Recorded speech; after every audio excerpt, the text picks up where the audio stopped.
Dobro. Thank you, dobro. Çok mutlu oldum gördüğüme. Drago mi je da smo vas dočekali. Hello, sir. Nice to see you. How are you? Good enough to do. Pleasure to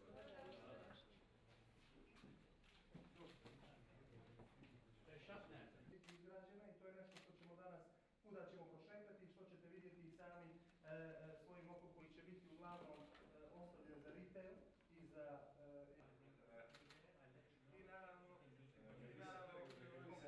Vi ste pacijentne kuhinje. i ući u ovaj konkretan stan. Dakle, koji se vidi iz ovoga stana kojim ćemo i mi danas prošetati također i doći ćemo i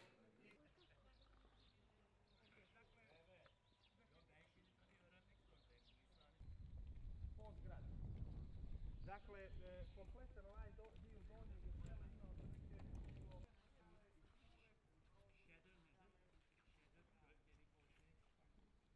Ovo je u odnosu na naselje Donjeg. Evet, yani Zelene su gore.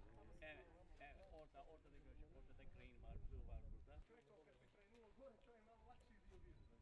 To je brže, vidi se, 5 metara kvadratnih i pričamo o Bu şeyin en büyük şeyi, bölümü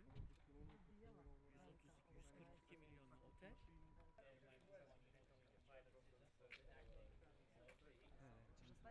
Neću, ali nekako još, pošto zaboravih ih nam ovo da treba da idu u gore. Kenarları şey kullanılıyor. Evet. Arda. Ya. Ondan sonra bütün o kenarlarda bu basamaklar da madem Sayın Başbakan geldi. Bir de bunlar da mesela şeyler. Buradan kullanıyoruz. Bulduğumuz bütün yan inşaat şirketlerini buradan kullanıyoruz. Müthiş bir eko var. Bu iki tane gece kulübü haline çevirmek. Yani tekneyle buradan Prije vodu, će s trotoara na trotoar, Evet. sa platforme na ve platforme. orayı hep böyle taşlar kazınmış. Umjetnici kad bi